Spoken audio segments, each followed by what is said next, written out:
Daughter, I have a story to tell you. I have wanted to tell it to you for a very long time.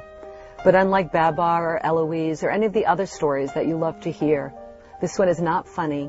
This one is not clever. It is simply true.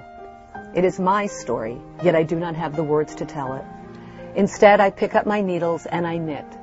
Every stitch is a letter. A row spells out I love you. I knit I love you into everything I make. Like a prayer or a wish, I send it out to you, hoping you can hear me. Hoping, daughter, that the story I am knitting reaches you somehow. Hoping that my love reaches you somehow.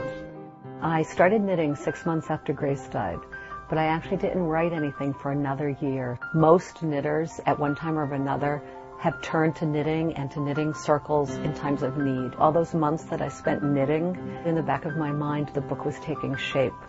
The idea of Mary came from my own experience, but what I really wanted was to create for her the perfect knitting circle where women come together and give each other knitting lessons and life lessons and help each other through all kinds of loss and all sorts of life's obstacles.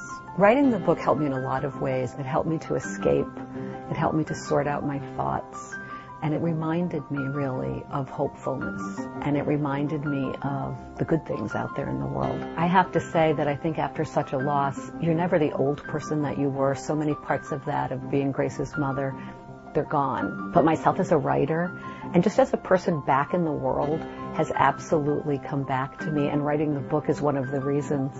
One of the things I love after someone has read The Knitting Circle is when they tell me that they laughed as often as they cried and that they left it feeling like the world was a great place.